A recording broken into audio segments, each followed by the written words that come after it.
we expect that when these people come, they are like our messiah.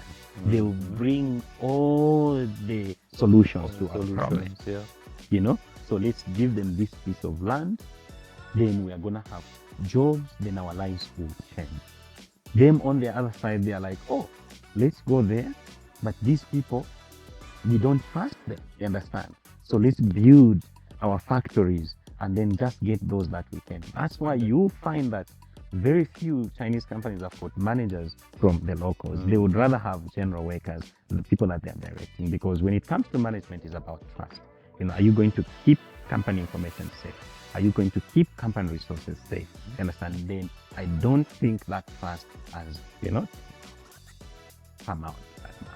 The Bemba say umwana chenda atashanina ukunaya. So simply, if you don't travel, you always think your mother is the best Yeah, cook. definitely. Yep. Given an opportunity, I think everybody should have a chance to go and live among other people who are not his own, because it makes you get to understand how other people think, how they do their things and why they do them like that. So I'm not saying international education is superior to what we have, but I just believe that given more exposure, I think people would be a bit more understanding, more tolerant, and they would be more forward thinking. Yeah. Something like that. Yeah. Which one do you find harder, managing people or the actual engineering work? To tell you the truth, it's easier to just sit down and do your work designing a building, because you are just alone and you're speaking to yourself. It's a bit harder to manage and build teams.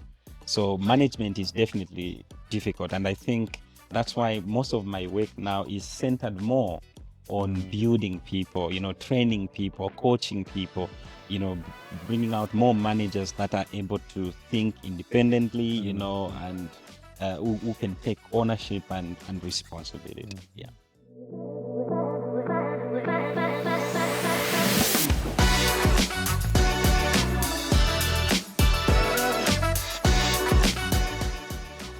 Hello, welcome to Money and People podcast, the show that connects the dots between financial success and the power of human capital. Today, we do have a special guest, and we will be talking entrepreneurship in Zambia. On our show, we have Mr. Kumbukilani Phiri. Welcome to the show. Hi, Henry. Thank you very much, and good morning to the viewers. All right, thank you so much. And to get everything started, and for the sake of our viewers, please tell us about yourself. Who is Kumbukilani? Okay, that's a pretty interesting question. I get everywhere I go. Yeah. Yeah. So to start with, Kumbukilani Phiri was born some over 40 years ago in Ndola. Is pretty much a firm believer in African success that is spearheaded by Africans themselves. I did my first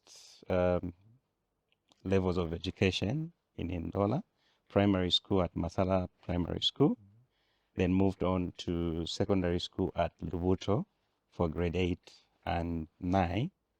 Then later on, I was selected to go to Hillcrest, where I did my grade 10 to 12. The best school in Zambia. The best school in Zambia. The of only course. school in Zambia. Yeah, so after my high school, I was among the only 5 that were picked on a scholarship to go and study in China. I did civil engineering there, but it's another story, because initially I wanted to do agronomy, but when I went to China, I had to change to civil engineering. After that, I worked in China for about 6 years, and later on got another scholarship, the Bait Trust Scholarship, that took me to the UK to do management. Yeah. When I came back after my master's degree, I relocated to Zambia and went into full-time entrepreneurship, starting with construction and real estate development. Then over time, we've seen and found ourselves diversifying into agro processing and manufacturing. So basically, um, I look at myself and see how dreams and faith can actually help, people to become whatever they want to be. And this also makes me believe that if us as Africans want, to become independent in the real sense, not in the sense that we have right now, it's about, taking ownership and removing the aspect of dependence, depending on other people. So when one wakes up one day and says, I'm taking the responsibility of my own life and decisions, then you can achieve what you want, which we need in Africa. Yeah, pretty much that's Kumbukilani. Oh, wonderful. Mm. So, which one excites you more, engineering or management? Because the two are sort of different. Which one are you? Which one's Kumbukilani? I would say both, and it just depends on the context.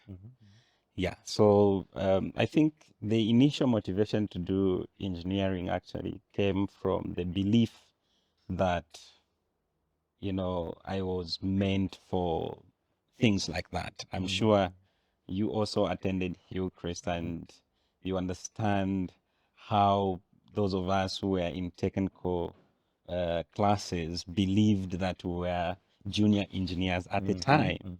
So we grew up with that, believing that we needed to be engineers. And of course, we went to school and achieved that.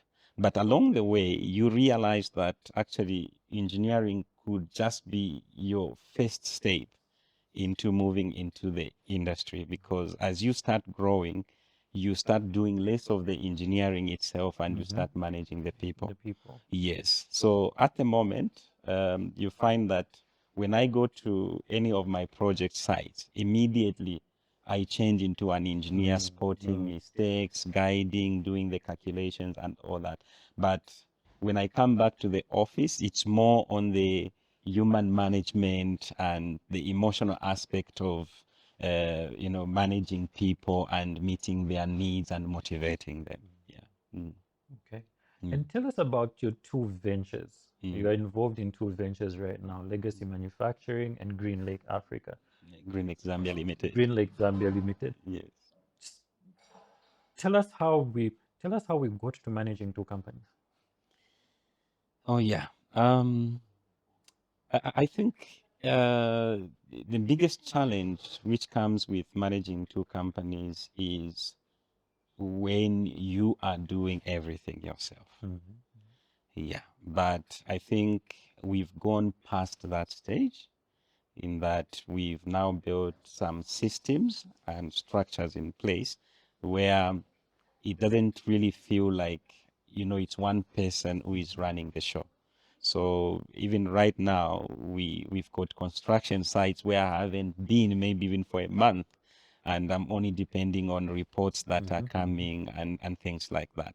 So at some point, once you have built systems and structures in place and you have understood the art of delegating, then things tend to become much easier. But I'm not saying it was easy at the beginning. I think there was some kind of a trade-off. When the initial years we were more on the construction side, and we did pretty well on that side. But when the aspect of manufacturing came in, I think I found myself leaning more on the manufacturing side because it was just starting. Yeah. So the other side kind of suffered a little bit, but over time you start learning, how to balance and, using more of help from other people. Yeah.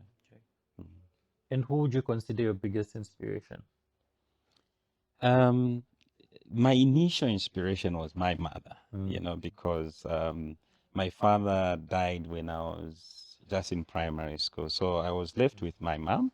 Unfortunately, she also died before I Oh, finished sorry high about that. school. So I pretty much grew up with my mother and, all the guidance. I still remember a lot of things that she used to tell me about working hard, depending on other people, believing in myself, and such kind of things. But of course, as we grow, we tend to have people that become our role models that we aspire to be.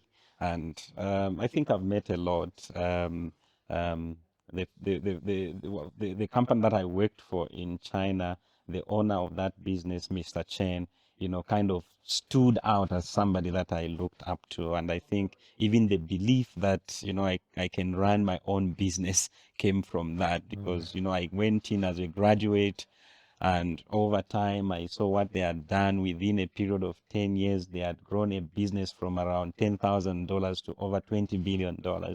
So I looked at him and, what is so special about him? And I kept trying to study him, trying to understand how he's doing things and all that. And, even my wife up to now, she laughs at me that I still consider myself as a mini Chen, trying to grow my own Yeah, business. Yeah. So I yeah. would say him. Sounds like a big inspiration. Yeah. And Mm. how's the going back to the business? You haven't really told us about both Legacy and Green Lake. What are they, what are the business sizes if you want to share? What exactly are each, ventures really involved in? All right. Yeah. So Green Lake is just basically a construction company. We are a contractor. So when we started the business, that was 2012, we concentrated more on doing government contracts. So we did a number of contracts for, ZESCO, Mm-hmm. Ministry of Health, Ministry of Agriculture, FRA, and all such kind of institutions. Yeah. Um, on the other hand, Legacy is just a manufacturing company. So we're an agro processor. Mm-hmm. So we buy grains from the local farmers, which we process into food products. So at the moment, we've got 6 products that we do. So the biggest of them is actually soya chunks. Mm-hmm. So we do soya chunks, which we sell throughout the country. Yeah, so we are doing mostly more than 15 tons of that every day. Yeah, which translates to over 6,000 metric tons in a year. So we are pretty much helping over 6,000 farmers with that. Mm-hmm. Yeah, and then the other product that we do, of course, is instant noodles. So if you go to chain stores like Choppies and Pick and Pay, you are going to see Z noodles. Mm-hmm. So I've we seen are them, yeah. among, I think right now there are about 4 or 5 companies that are Mm-hmm. doing that, and our brand is also one of them. And then we also have instant porridge. And actually, just yesterday, it won the product of the Oh, year wow. at the Congratulations. Zambia Bureau of Standards annual awards in Livingston. So last year we were actually crowned as the company of the year, and we went on to be runners up at SADC. So I had to travel to Madagascar, and we were runners up. Yeah, so pretty much that product is the most happening product Mm. right now. It's maybe, if I'm to boast, I would say it's the best instant porridge that, has ever been produced in Zambia. So you can also find it in ShopRite, Pick and Pay, Mm-hmm. Choppies, Melissa, almost in all the most happening chain In stores chain across the stores. country. Okay. Yeah. And then we also do other products like instant tobwa. Mm. Yeah, you can also find it across the country. We also do corn puffs. We also do the knickknacks. I think those of us who grew up in the 90s, Yeah. we used to call them jiggies. Jiggies, Yes, yes. yes, yes, yes, yes. So what is funny is that for some products, you know, we are the first Zambian-owned company to do them in Zambia, which is a big disappointment for me because, we've been independent for over 61 years. And all along, even things like confabs and those knickknacks have been made by foreigners. So I keep telling myself we need to change the narrative. There's nothing special about these things. But Yeah. you're changing it. Mhm. You're changing the narrative. So Yeah. we're coming from a place where we're not doing these things, but then you jumped on board, Holy Zambian, and I would imagine that's also drawing inspiration to other people because going into business, I don't think is the easiest thing to do. It's a very, very scary. It's a very, very scary place to be. Most people would rather be employed, be in a place of safety and stability, but to then jump ship to go into that risky arena, it takes a lot. And now that there are people like you coming up and quite a lot of other entrepreneurs who are coming up and succeeding, because also the assumption was always that Zambian businesses never succeed. If they're succeeding, they're doing something under the table. But then you're there, showing leadership and creating a platform for all of us to then realize, say, oh, if I put my mind to it, I can do it. So, and one of the reasons we actually have this show is to actually showcase Zambians doing such things, to tell the Zambian story, to be able to, if somebody from outside comes in and says, "What do Zambians do?" We should be able to say, "There's Green Lake and there's legacy here." So, contrary to what you believe about us, we actually do our own things. So, it's you that we're looking up to right now. Thank you for that. Yeah. And so you, again, going back to academia, of course, you did civil engineering and you also did your master's in management. How did these two very different education environments and disciplines shape your worldview, your problem-solving approach, and your leadership style? Yeah. So, like I said earlier, Mm-hmm. engineering, as they say, is an exact science. Yeah. So basically, there are no negotiations about what it is. Okay. So when we sit here and we say the area here is 20 square meters, there's no debate about That's it. You what it can't go is. to court and say, I think it's 2 meters, it's You 2 square meters, it's 20 square just meters. measure it and You you'll just see. measure it and it comes out. So basically, when you go to engineering, you are focusing more on being logical, and you are also focusing more on being analytical and being precise about Mm-hmm, what you are mm-hmm, mm-hmm. doing, because it's an exact science. So when you come out of engineering, and that was maybe that was maybe one of the challenges that I had when I just completed school. You go out there and you are expecting what you learned in class, but then you realize that beyond you designing or doing the structure of a building, there's also the aspect of interaction, Mm-hmm, mm-hmm, communication, mm-hmm. and all that. So most engineers, struggle with that. Mm-hmm. And I think for me, when I left school, I joined a company that was doing renewable energies. So they hired me as an engineer because they wanted to benefit from my technical understanding of Mm-hmm. projects. But then I went into the international business department. So, I would be sent to other countries. That time I was still based in China. So they would send me to other countries to go and talk about the projects that we are going to do. Then I meet people who are not only asking about your design, they are asking about maybe your corporate social responsibility, Mm-hmm. they are asking about, how you motivate your workers, Yeah. and it being a Chinese company, of course, there was that notion of, are you going to mistreat our people? Mm-hmm. So it's like, are you a sellout? You're an African, you're coming to Mali and you are trying to sell us this project, are these Chinese, so then I realized that there was much more Mm-hmm. beyond what I had learned in class as an engineer. So that now made me want to learn more on the people management, not to just build a building, but then also to build teams, to understand the emotional side of managing the people and bringing out the results.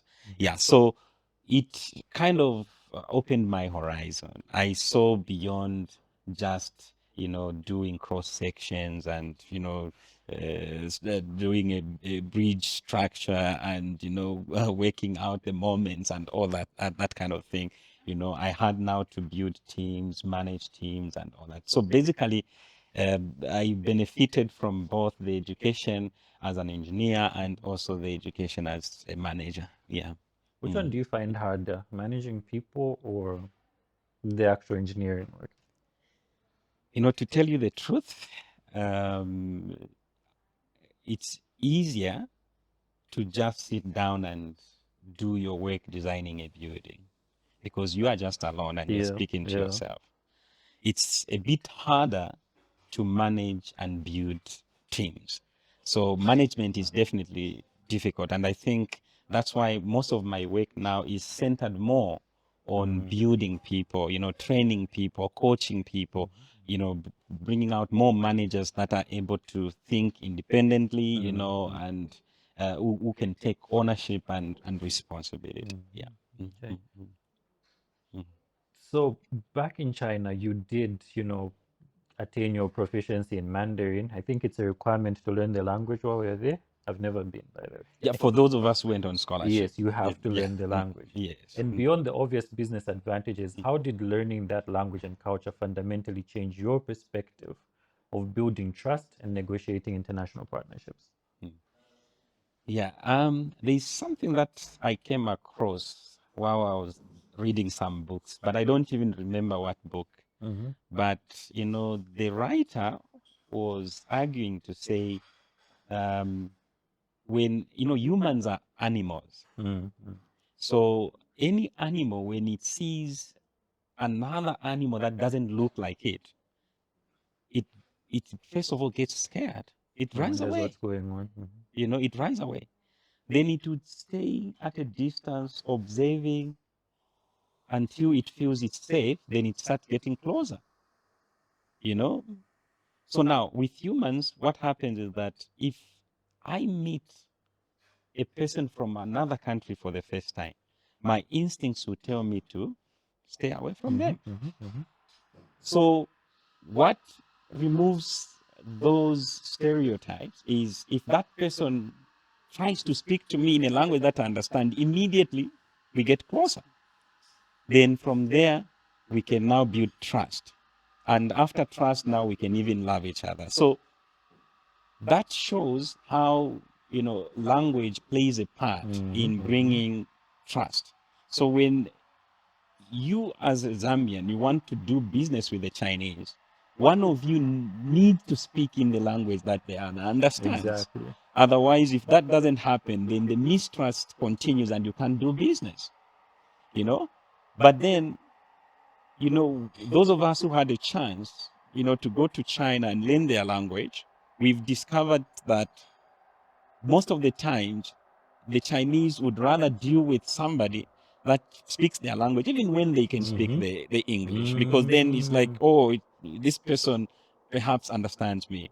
And then you also realize that countries like China in Asia, their language is so much embedded into their culture. Mm-hmm. How they think, how they eat, how they see things. So if you understand them from that angle, then you can easily do business with them. Yeah, so pretty much language played a bigger role in bringing about trust. And I think that is what even our bosses at the time, felt when they were hiring us to join the Chinese firm when they were doing Mm-hmm. international business, because we were in China at the time when China was globalizing, when Yeah, they were yeah. going out. Mm-hmm. So they needed more people, that could easily take them out. So who are these people? They came for us international students and hired us and then sent us outside. So we basically brought them here because Mm-hmm. I joined, I think I graduated in 2008. I was among the first few people that were working for the Chinese firms that were coming now to Africa and all Yes, that. yeah. So you'd be very surprised that I've been part of a number of companies that are now even bigger in Mm-hmm. Zambia, Mm-hmm. though I can't take the credit because they have since moved on. The people that, we assisted, helped, have, since maybe also moved on. But then you see how a simple understanding of Mandarin, bridged that investment era into Africa. Okay. Yeah. Mm-hmm. And are there any transformational lessons we can draw from our colleagues, especially on leadership and just, managing business, which we're currently not doing today, especially that you've experienced best of both worlds? Yeah. Yeah. So, if you ask anyone right now, which companies do you think are performing better in Zambia? Mm-hmm. Let's say in construction, in manufacturing. I think you hear many say it's the Chinese, they are doing better. Yeah. So I think on the side of the Chinese, it's more to do with their culture and how they take responsibility and ownership. Mm-hmm. Yeah, so China is a country that is based on an ideology, where the government, has put up an ideology to say, the Chinese are hardworking, okay, Mm-hmm. and Chinese are able to live in tougher conditions, Mm-hmm. and Chinese don't ask for more than what belongs to them, and Chinese are honest. So people start to believe those things from when they are young. So even when you go to China, you realize that almost everybody is fighting almost a common battle. They want to be like America or even better. And even a child knows that. So when a child is going to school, that is what he's working on. You know, I need to be responsible so that I can contribute to this agenda. So that comes with them even in terms of how they manage their companies. So you find that when they come here, there would be, let's say, 5 Chinese managing a very big construction company, and then they will also have Zambian workers. But those 5 people will become what is called the anchor people. They will make sure that they don't sleep. They work day and night to ensure that things work out. So they take the responsibility, the ownership, and they are so confident they've been given that mandate and they have to deliver on that mandate. Now, when it comes to us, and I'm speaking now as somebody who has been running businesses in Zambia Yeah. for over 10 years. I realized that what we lack mostly are anchor people. So a Zambian business starts quite all right. So you have the owner of the business, and then you also have now people that he has employed to work with him. But at the end of the day, you realize that the whole burden of managing that business lies, you know, in the hands of the owner. Yeah. There's nobody else apart from the owner to take ownership. So everybody else is just coming to chance to wait for a salary at the To end wait of for the their day. pay and It's a situation where if somebody called and said, "Oh, this place is on fire," only maybe the owner is gonna show up.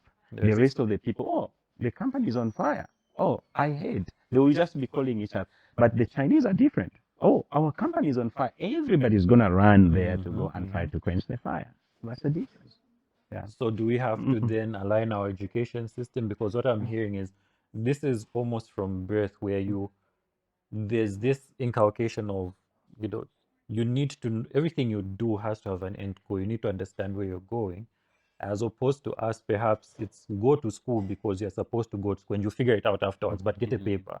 Whereas for our friends, there's always an end goal to say, if you do this, you're doing this Because they want that. because you need to achieve that. So is that one of the shifts that we need to have, especially in our education and possibly our, our home upbringing systems as well?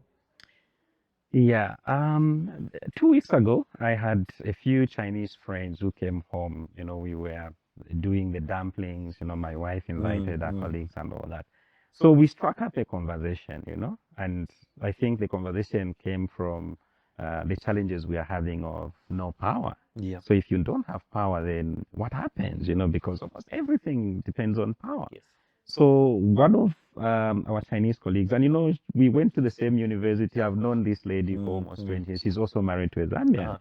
Yeah, one of my friends. Did you introduce them? Well, we went with my friend at the same time in China. So we met her there. They developed and they're married now. The wife is also here.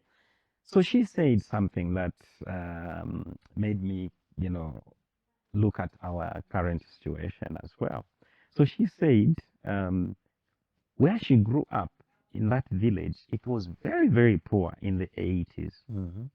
But then, as far as she remembers, almost every year, that village used to put up banners with a slogan, you know? So they would identify something that they want to achieve for that particular year as a village. Mm-hmm. So then they'll come up with themes like, you know, we need a road so that we can transport our goods to the market. Mm-hmm.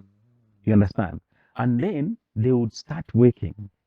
And, you know, they would go to now government officials, private companies which are in that area. And it's like they've got an agenda. Until that road is put up, then they adopt another agenda. We need a school so that our children don't have to go to the next village for a school. Then they will start pushing in all directions, you know, talking to people, putting resources together until they get a school. Then if it's electricity, just like that. So she grew up seeing those things almost on a yearly basis. Now, when you go to that village right now, it's a developed district. Okay, they've got almost everything, you know. Now, I questioned ourselves. I mean, what slogan are we running with right now?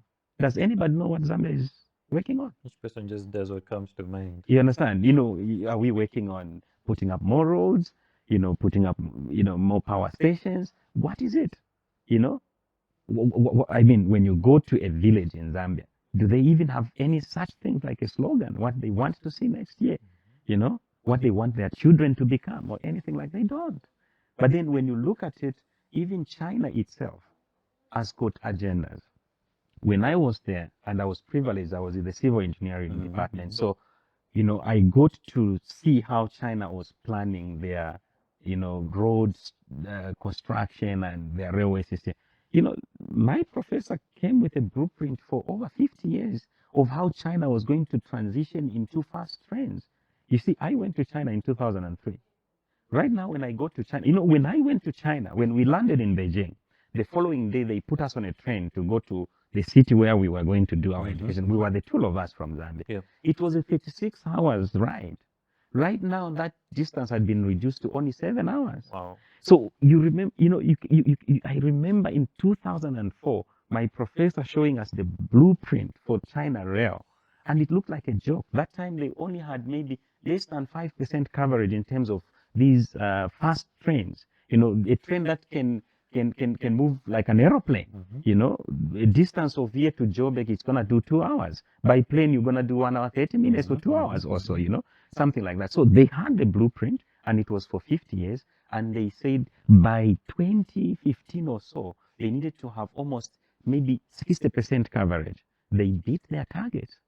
So every year, every now and then, they are working towards something. So each department has got a theme. We are working towards this. You go to the Ministry of Agriculture, they will tell you, we want to push so many subsistence farmers into maybe conventional farming by that and that year. You know, something like that. You know, we want factories, ABC. And there's also something that I experienced.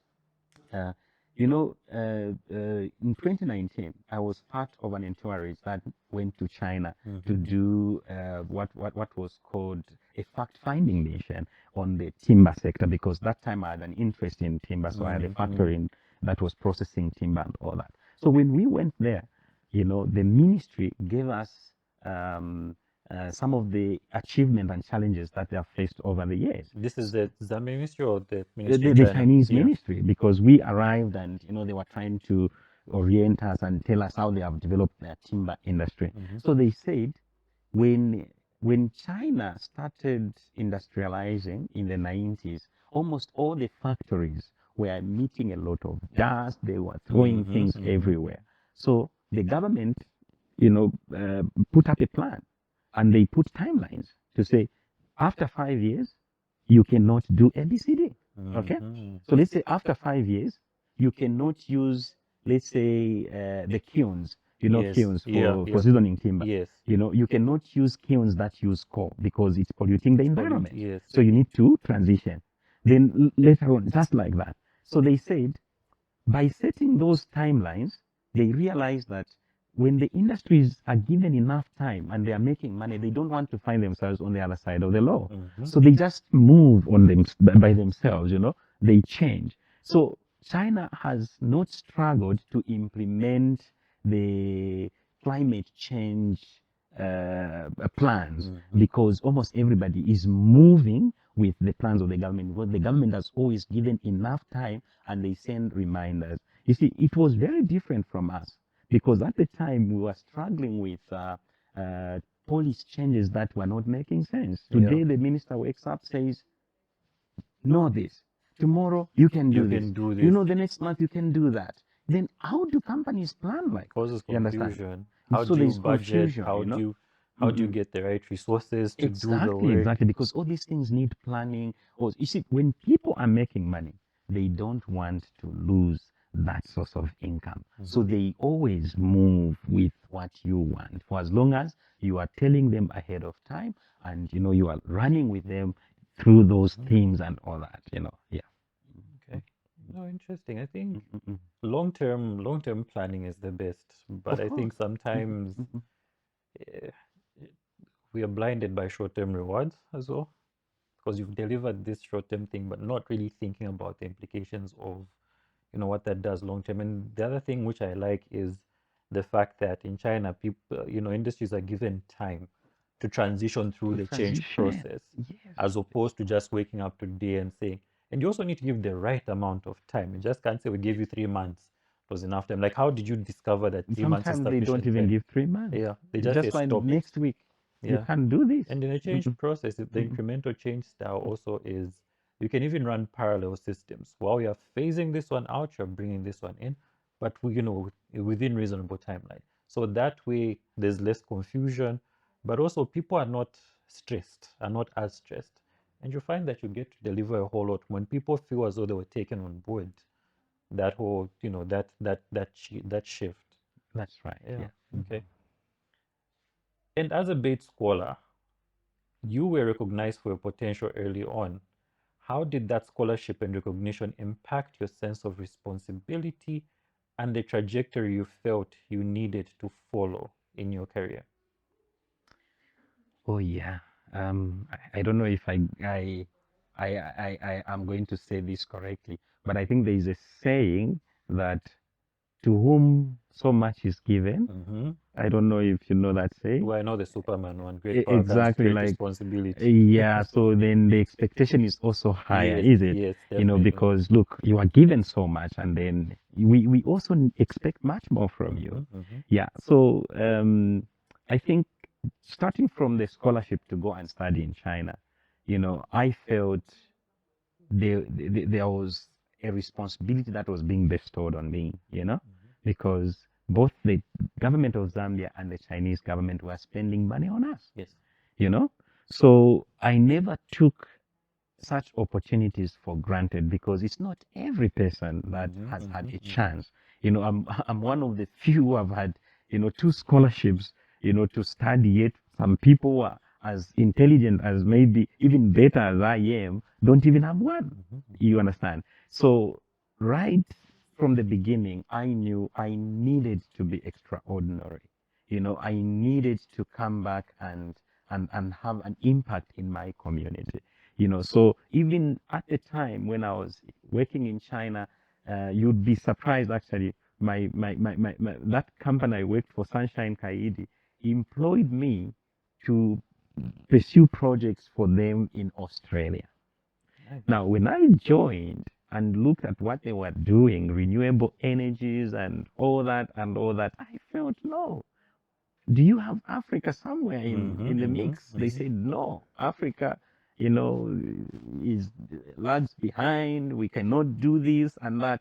So slowly I started working around, you know, putting things in order and opening up Africa to them until eventually they said, oh, I think we can also consider Africa. So it had to take me Mm-hmm, joining a mm-hmm. company of over 60,000 people, you know, to go and convince them to say you can also look at Africa, you know.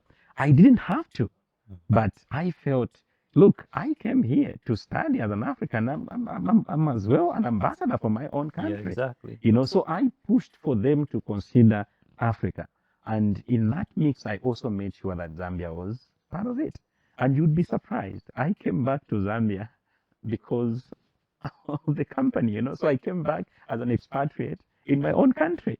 And I ended up even staying, Wow. after, the projects winded up, I stayed. Yeah. So people are different. And I think I took what I was being told. When we got our scholarship letters, I think I remember then the secretary to the bursaries, because our time it was Mm-hmm. the bursaries, not the higher education loans and Mm-hmm. whatever.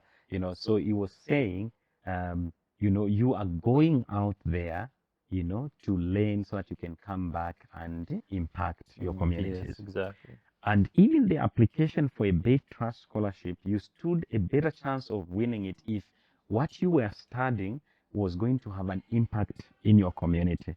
Though mine became a special case because I went to do management, and which they told me they were not sponsoring anybody who is moving from engineering to Mm-hmm. management. Mm-hmm. In fact, they don't even sponsor people to just go and do a general management. Mm. But I put up a strong case because what I was doing, I told them, look, I have managed to bring multi-million dollar projects from China because I'm so patriotic about where I come from. So what I need now to be strong and do much more is a management degree. I'm already an engineer.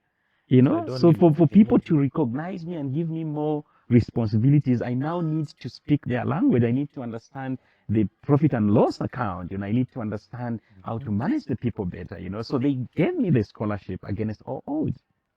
Yeah. So basically, that shaped my thinking and how I take responsibility.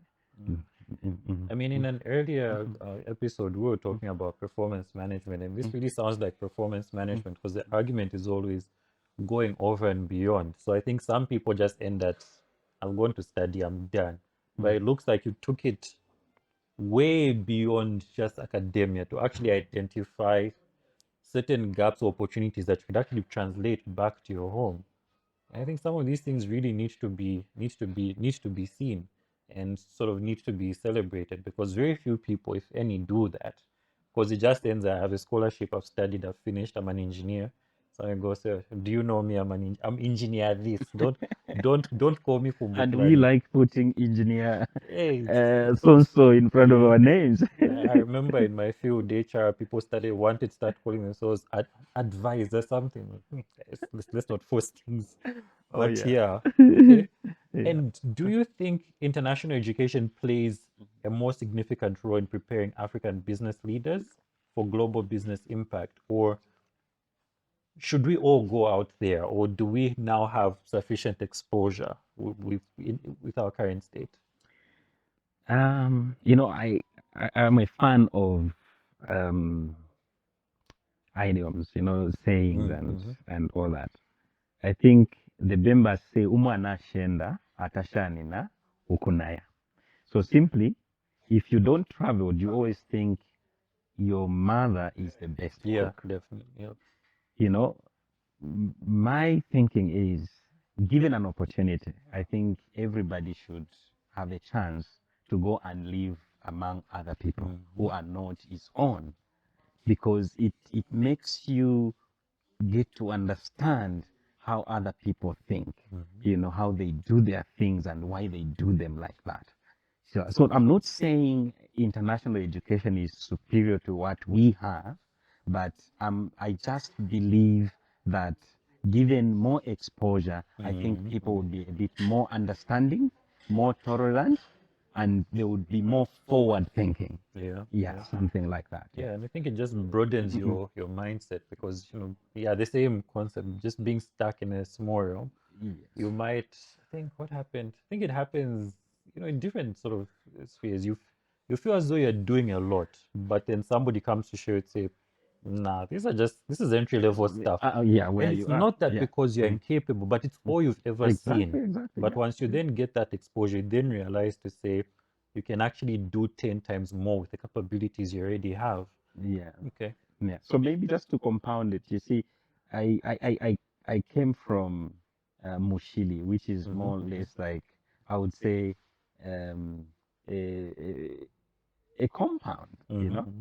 and there, you see, anybody who made a bit of money was considered to either be a satanist or a Mm-hmm, criminal or mm-hmm, anything. mm-hmm. But then when you look at what those people owned, you know, it was nothing. So Bicycle. now, when I traveled and I went, to China, and then I saw the people that they considered to be rich people, they were talking billions of dollars. Mm-hmm. Now, if people in Zambia who only have assets worth 200,000 have sold their years in Dubai, what about somebody with 20 billion? How many years do they need to sell? And that You understand? we've So, sold them to the so, so, cause so there. those things now, just started playing in my mind, and I'm Mm-hmm. like, oh my God, I think all along I've been believing this. Even up to now, I've got friends who cannot understand how my thinking has over time changed. And you see, not even education can help you to understand certain things. Mm-hmm. You really need to move away from where you are. You see how other people live, what they believe in, and how they think, and then you can understand. Even China itself, the people who built China actually are people who went abroad and they Mm-hmm. came And back. you came back. The person who brought the economic revolution of China, Chairman Deng Xiaoping, started in the Western world, and then he came back. So he implemented what he saw, not what was already in China. What was already in China was enough. People were Yes, happy with, exactly. Yeah. very, very minimal things, so long as they were eating. But somebody had to go out and How to say go out it's and then not come enough. back. Yes. And also to be able to show people to say they're no smarter than you are. Yes. You just need to know what else is out there. Out there, yes. Okay. What would you say have been your most defining leadership lessons from your experiences? My defining leadership lessons, I would say all of us are students of leadership, Mm-hmm. because leadership is dynamic. Yeah. So I am more aligned to situational leadership. Mm-hmm. That is more conditional leadership. So when I'm with people, because in my industry or in my businesses, I have the educated and I've got the uneducated people. Mm-hmm. So let's say in the factory, the floor workers, most of them are not educated, Yeah. Yeah, but then they are able to do the mundane works and all that, the day-to-day kind of general work. Same with the construction site. You've got bricklayers, semi-skilled, and then you also have, the helpers. So now, how do I deal with, let's say, a director in my business? Basically, I use situational leadership. This is somebody that I can conversate with. We can, sell ideas to each other. I'm thinking maybe we can do this. They also, bounce their ideas until we come up with an idea of what we are supposed to do, is it? But then when I go down there, it's very difficult to discuss, you know, because when I start talking about profits, losses, how is a flow worker going to Yeah, understand? They don't exactly. understand anything. So you impose, you tell them, I want you to make sure that these things which are here are moved from here To to the there next place. by 13 hours. Then you leave it like that. So I prescribe to situational leadership. Mm-hmm. Yeah, and I think it's something that I've been training myself over the years to understand people, what motivates them to do this, how best can I get, the best out of these people. The biggest struggle that I have as an employer in Zambia is that I never had a chance to work in a Zambian organization. I Mm-hmm. worked outside and only came here as an investor who is a Zambian to work with Zambians. So I struggle. I still want to look at things the way I was doing them in China, because I was a mid-level manager in where I was working, so I still had subordinates. So how did they do things and how do we do How things do we here? do things Totally here? different. So I struggled at the beginning, but I think over time I'm beginning to learn. Yeah. Okay. Mm-hmm. And situational, Mm. does it bring in any issues of consistency? Because you're sort of working as situation dictates. So Yeah. if a situation was different yesterday, you'd react in a certain way, and then today you find that you have to act in a certain way. How does that, how receptive are your end users? Yeah. Yeah. So you see, it's only inconsistent when you are just starting. But over time, you find that you are dealing with the same It things. becomes a structure. It's a structure, yes. So the problems will be the same. You'll be dealing with people maybe who are lazy. You understand? So today, they don't want to load a truck. Tomorrow, they refuse to sweep. So basically, it's the same thing and it's the same mindset. So you work with that mindset, understand, or when people are like this, how do I deal with Now, them? yeah. Yes, yes, yes, yes. Okay. All right. Mm. And you've been at the forefront of China Africa industrial partnerships. And based on your experience with Sunshine Kaidi, what is the most common misconception that each side has about the other? And what does a truly successful partnership look like? Oh, yeah, that's an interesting question for sure. Um, you know, you remember what I said when I joined Sunshine Kaidi, they basically didn't even have Africa Yeah, they on the didn't. places where they would want to go. Mhm. And what was the reason? They felt China was this dark place where there was nothing much happening. The people are lazy, it's still a bush. People don't even believe we can be sitting in a place like this. Some of them who have never traveled. So now where do you think the ambassador stays?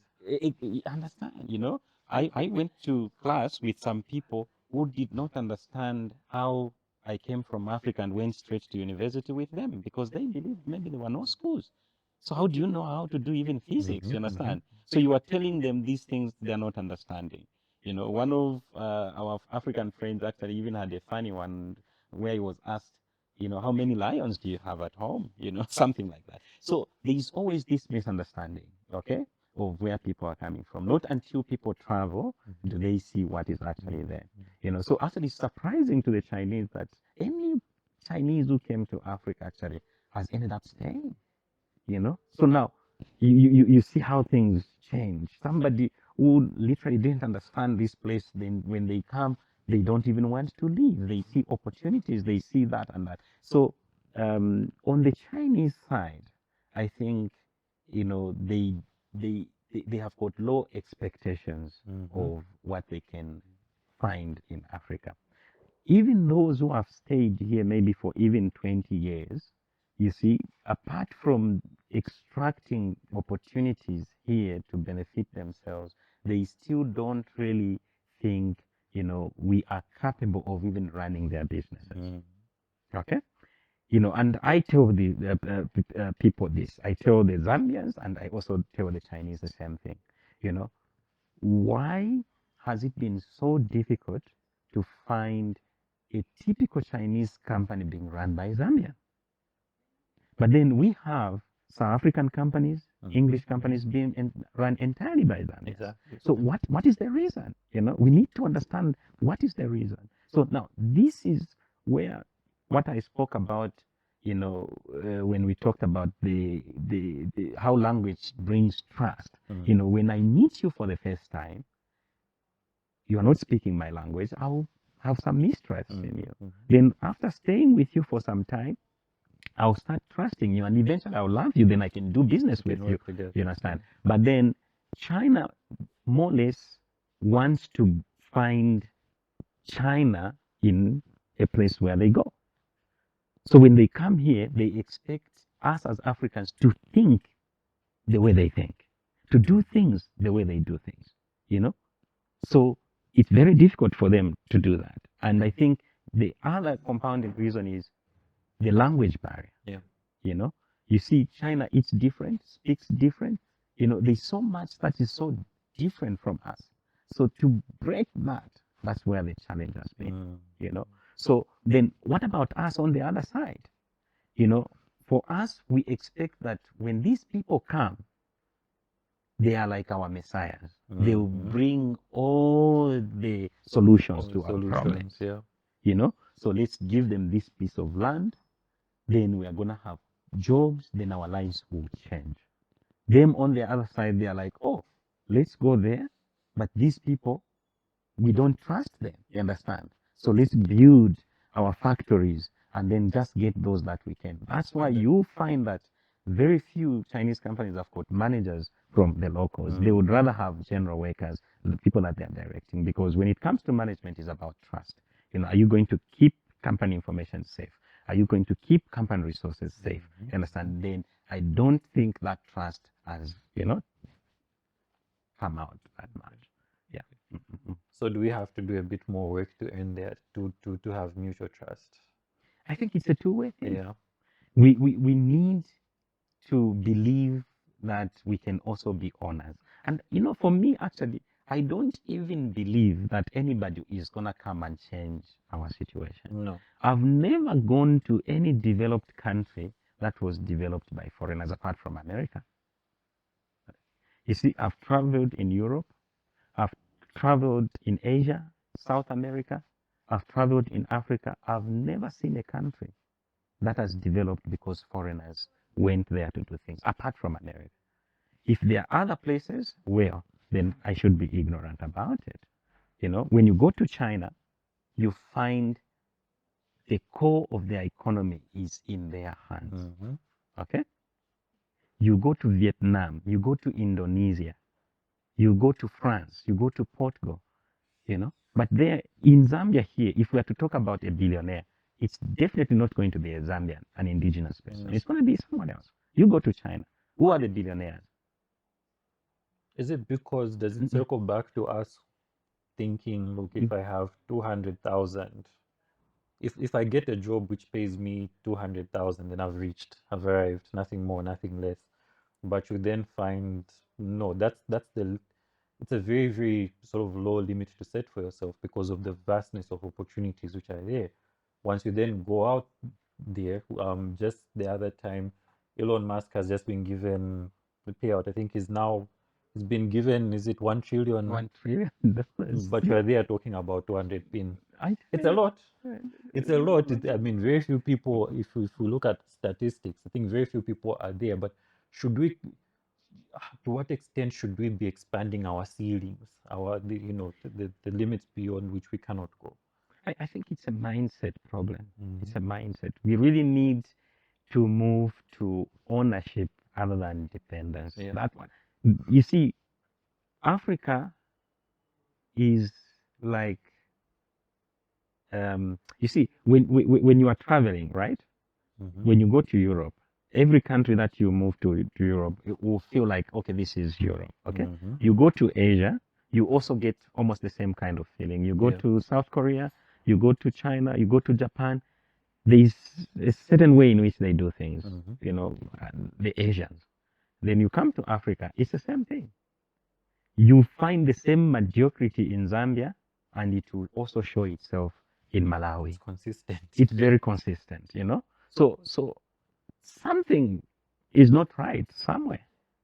How were our countries configured, or who changed the way we think? How can we change ourselves back to what can help us to go forward? Because when you look at slavery, colonialism, and now neo-colonialism, everything points to how we think, how we look at outsiders, Because when you are depending on outsiders to be your providers, then basically you are taken advantage of. And even now, we are still being taken advantage of. Can we still use slavery as an excuse? I mean, slavery ended so many hundreds of years ago. Yeah. Independence was South Africa. I can't remember my history. I got a one though. 94. But that was the last. That was the last country. Yeah. Yeah. To some extent, that's about 31 years. So Yeah. should we still use some of these things as excuses? Yes, there are scars. We can't forget. But certain then, things, even when you look at the history of slavery and colonialism, we participated in it 100%. yes, It's nobody imposed slavery on us. they sold it and we bought. We bought you know, into people came and they were buying people from our own chiefs. They gave us wine and mirrors. Exactly, and salt. Yes. Then colonialism, people came and we agreed, we signed those treaties ourselves. It's because we have always believed somebody's going to take care of our problems. Even now, honestly, what are we doing? I mean, what excuse do we have that we still haven't figured out how to exploit our own resources? What pained me so much is when I went into timber processing, because I felt that was a low-hanging fruit. Yeah. What is so special about a tree and just going to cut it and process it and then sell it outside? But then That's when we had the worst policies ever, where concession licenses were cancelled and mostly they belonged to Zambians. Then somebody allowed Chinese to come and deal directly with a government company, Zafico. You know, Zambians were excluded. Imagine, up to now, I'm still shocked. And I personally, from that, understood the challenge that Africa has. You know, how do you exclude your own people and give a lottery ticket or a blank check to foreigners to just go and make their money?